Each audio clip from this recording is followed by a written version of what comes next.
What's going on today, guys? This is Bowden Built Garage. If you don't know by now, I got rid of Snow Cone, my notchback Fox body that was Turbo LS. It had a 6 liter in it.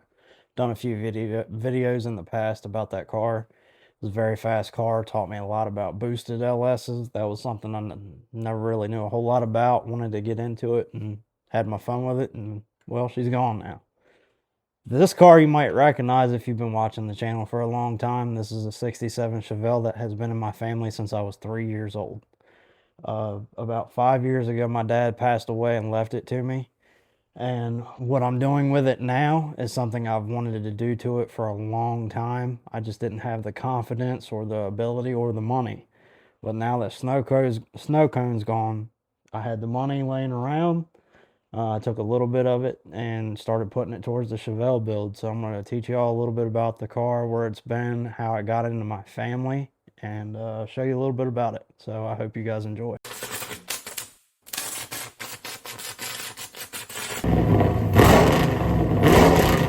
So let's get into it. This is a 1967 Chevelle SS.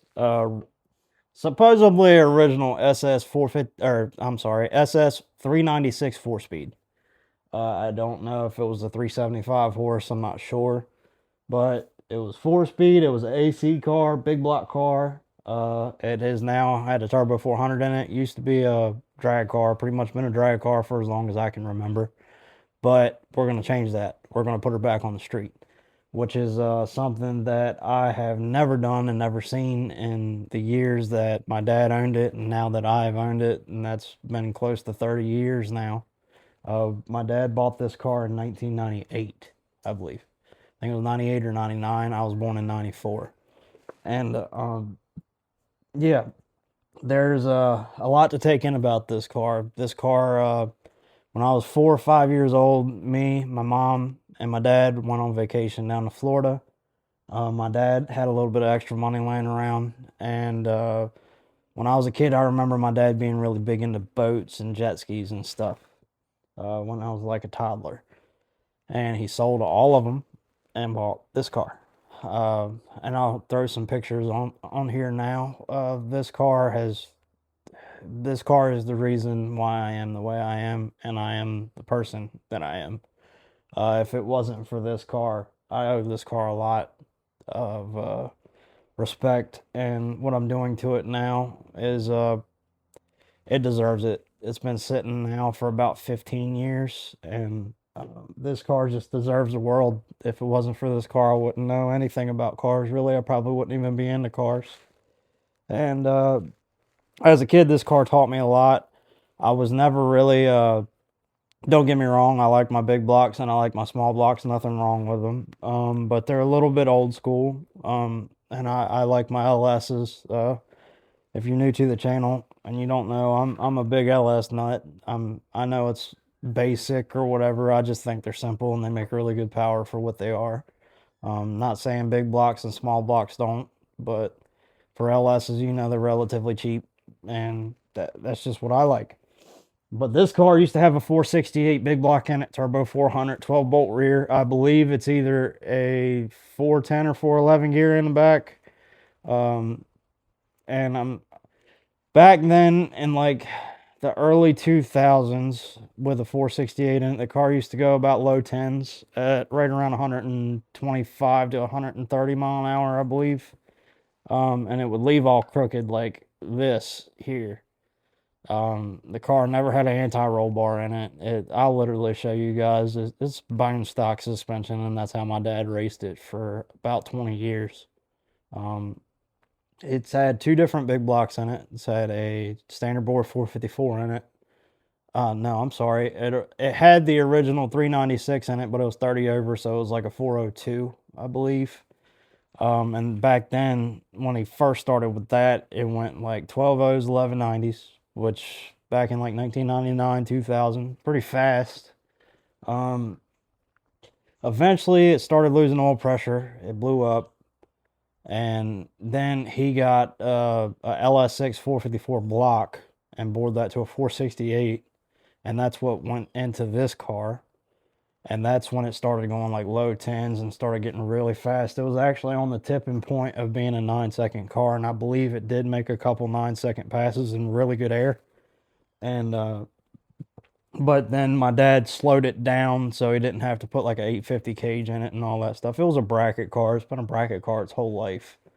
But yeah, let's show you a little bit about the car now. Okay, guys, excuse my shop a little bit. It's pretty messy in here. I've been doing a lot of work to this car here lately.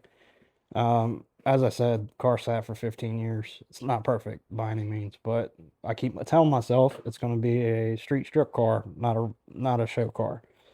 So as you can see here, I'll put in some before pictures, but I started laying in new patches. It's not pretty, but the rust is gone from here.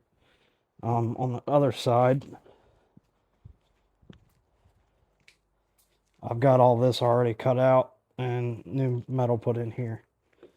The trunk floor, I took the fuel cell and all that stuff out. I'm gonna have to fix this in here and probably prop the cage up a little bit and weld some new metal through here.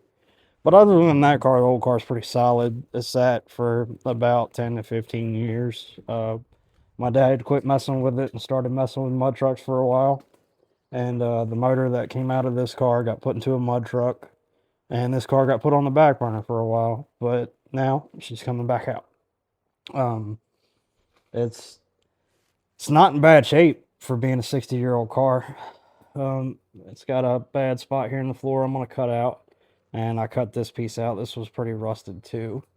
And I don't know if you guys will be able to see it real well, but right there in the cowl area, there's a rusted spot I cut out already. I pretty much cut out all the rust.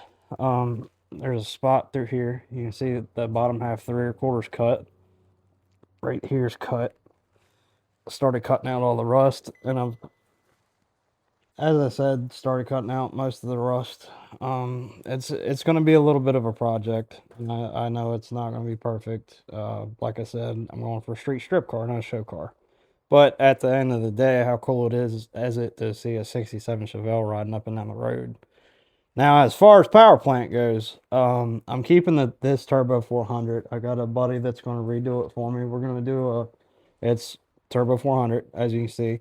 But right now it has no sort of trans brake in it. It's just I believe a reverse valve body Turbo 400, no trans brake. Dad always used to foot brake this car. But we're going to get that redone by a buddy of mine. And we're going to do the 1-2 gear leave in it. And, you know, it's going to be a bad unit. I already got a converter sitting over here for it. Right there. It's just a cheap Jegs turbo converter. I think it's like a 4,000 stall. We'll talk about this in a minute. So you might be asking yourself, I'm cutting all this stuff out, right? Where am I going to get the parts for it? Am I just going to put new sheet metal in it? No, that's not how we're going to do this. I took a trip to Pennsylvania. One thing about this car, and one of the reasons why I never really put it together, is because I never had a title to it. Um, it has been a long standing project and actually the fact that it didn't have a title to it, it caused me to not really want to put the car together because I didn't want to put a whole bunch of money into a car I didn't technically own in the eyes of the law. But we fixed that. I bought a parts car, and I actually found the VIN number on this car, and we're gonna go back and forth, and we're getting it figured out now. So technically, this car is legal. It is mine, and it is in my name now. That was a huge part of why I never put the car together. And if you're local here, I'm sure you've heard the story, and you've heard me tell the story a bunch of times. But I bought a parts car. Came from Pennsylvania from a really nice fella. He gave me a bunch of parts that went with this parts car. It's a donor. It doesn't hurt my feelings that I'm about to cut up this donor and put those parts on this car. I feel like this car is in way better shape than my donor car, but it's kind of funny how it worked. The stuff that's bad on this car is good on that car. The stuff that's bad on that car is good on this car. So I'm going to take the good from that car, put it with this car, and we're going to take two and make one. I will be using my dad's car for all of this. My dad, or that donor car, is not the one I'm going to be putting together. told myself I wanted this car because it means more to me than any other 67 Chevelle I could build. So let's go ahead. I'll show you some of the parts car and the donor car, what I'm going to use off of that, and we'll go from there. And then we'll talk about some of the parts and the power plant that I got for the Chevelle. So I apologize for the wind, guys. It's pretty windy out here. We actually had a freak snowstorm come through here not long ago, and it pretty much took out this like 100 and some odd year magnolia. That the yard's a mess still. But this is the parts car. It's nothing special. I would unravel it, but as you can see, the rear quarter part is really good in this car. I'm gonna just cut it from here to here and patch it into that one. And then up underneath here, if I can unravel it a little bit. You can see this car's in really good shape in that area. I mean, really, really good shape. The doors on it are perfect. Like I said, the stuff that's good on this car is bad on Wild Thing, and the stuff that's bad on Wild Thing is good on this car. So, I mean, it kind of worked out perfect. I got this car for pretty cheap, all things considering. I paid, I believe, $2,000 for it. It is a 67 Malibu. It's not a Chevelle. It's a Malibu, but it's not a post car. All right, let me unravel it so I can show you guys more. All right, guys, here she is. Like I said, 67 Malibu. It's not in good shape. You can see it here in the post. It's all laid out. Up here in the dash, it's extremely laid out. All through here. The cow's in pretty decent shape. I'm gonna have to pop this off, and that's where I'm gonna take that piece that you saw that I cut out and put it in the other car. As far as the doors go, the doors in this car are perfect all through it. And that's what I really needed. I needed that the most. The clothes awesome, a little down there. I'm not really worried about that too much. As I said, the mountain of parts that came with it, it's a lot of parts. Dash, trim pieces, wiring harness, pretty much everything to put a 67 Chevelle back together is in here. There's some original rear seats and some random bucket seats in here. The floor pan, which I'm going to cut out, is in really good shape up here, and put it into the other car. I would pop the trunk, but I need a flat blade to get into it. I'm actually going to take the tail panel out of this one too and put it in another car because the tail panel on that one's pretty bad. And my dad back in the day filled in where the trunk lock would go, so I'm going to put this back in so I can actually put a key lock in here because I plan on street driving that one a lot and I want locking doors and stuff. But yeah, the car is not in bad shape whatsoever. I think I'm going to come through here and cut some of this out too to put in that car because it's bad on that one. And like I said, this car came from Pennsylvania. It was originally a Jersey car, and the guy was redoing it, had too many projects, and just decided to give this one up. So that's how I ended up with it. I've got literally two 67 Chevelles. I'm pretty proud of that. Let's go ahead and cut our first patch panel out of this Chevelle and put it in another one. See how it goes.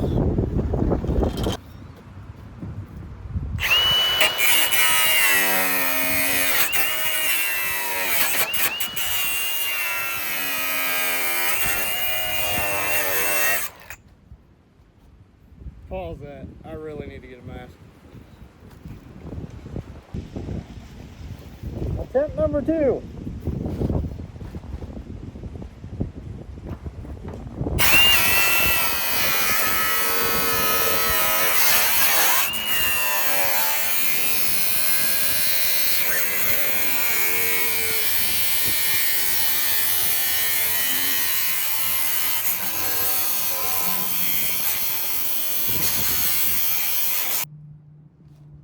See if it pops out. Good enough for the girls we date. Let's see what happens. Alright, so updates. I'm about to choke out of this thing. I might rule of thumb, not I might, but rule of thumb, always cut it bigger than you really need it. That helps if you need to cut it down, you can weld it back into it a lot easier. I cut this one way too big. I mean, it goes way over it. But that leaves me room to really get this piece in there. And but I'm gonna have to cut the excess metal off of this one and patch this one into it. So let's see where it goes. Quick mention, guys. Take what I say loosely. I ain't a professional. I'm kind of an idiot doing this by like eyeball. Um, but the thing when you're cutting out patch panels and stuff, this is how I do it, and it seems to have been working so far. Take a piece of cardboard, then I just go over what I cut out very loosely, match it up, trace it out, and then cut my cardboard out little by little, and then get it, pretty close. And then I take the piece of metal, wherever that is, that I cut out off the other car, and I trace this out on the cardboard and transfer it onto the piece of metal that I just cut out. And then when you mock it up into here, maybe get you some cheap magnets or something. I got these on Amazon. They were literally like, I don't know, 20 bucks. Cheap magnets. And just something where I can stick to the car, hold it up in place, and just tack it. You'll see it here in a second, but you just tack it around and then just slowly work it. Grind your welds away. Try to make them as smooth as possible so when you go to do the body work, it ain't as bad. But yeah, let's get to it. Well, so we're kind of getting there. I'll show you all what we got. I'm kind of matching it in right now. The camera quality is probably going to be a little, or the mic quality is going to be a little off, but you can see I've got that piece in, and then I'm just going to weld another piece right there. As you can see, it ain't pretty. Like I said, we're not going for a show car. We're not going for a restoration. We're just going for, from 20 feet away, damn, that looks pretty good. But got it tacked in. One thing about this panel, you need to realize it's sheet metal. So it's really thin. You got to tack weld it and just keep going around it until it's fully welded. Now, if you were to just like stitch weld this, it'd warp and then it'd walk and it just wouldn't match up right. But see, this ain't too bad.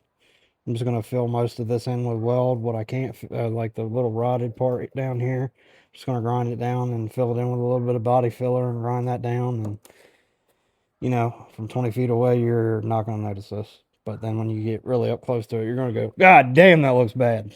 So, yeah, that's what we're going for. All right, so I was talking to you guys about a power plant, right?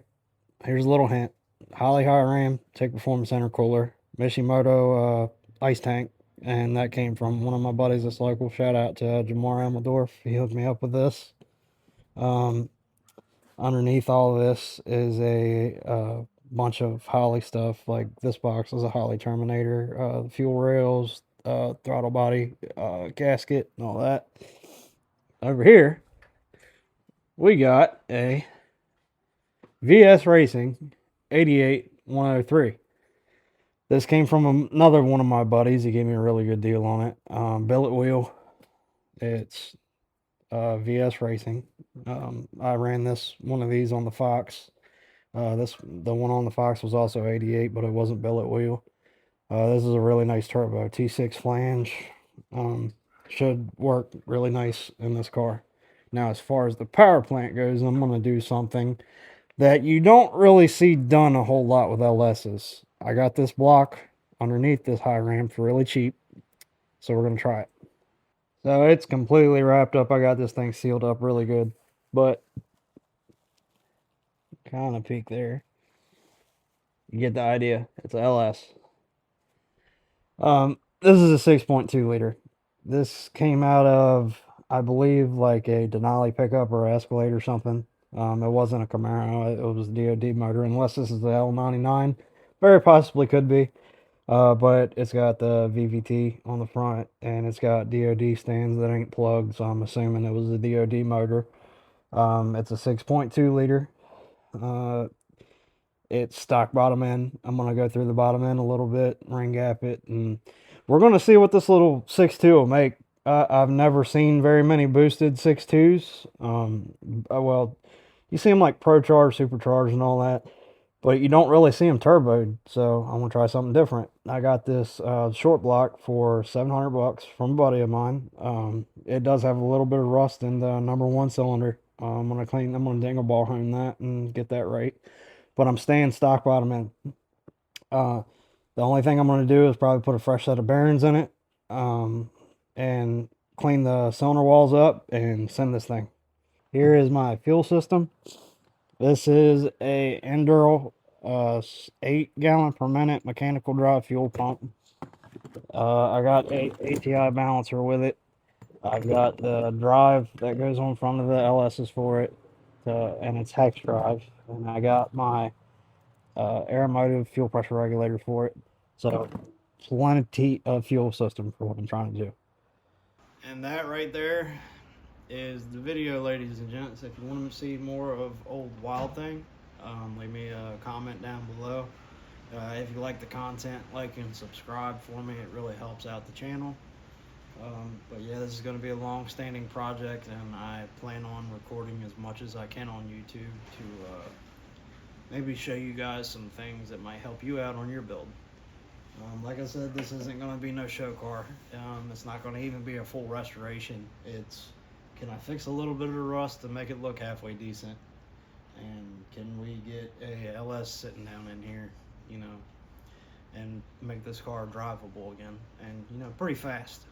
So thank you guys for watching, and we'll see you in the next one. If you've got any questions, feel free to leave a comment too, and we'll see you guys in the next one.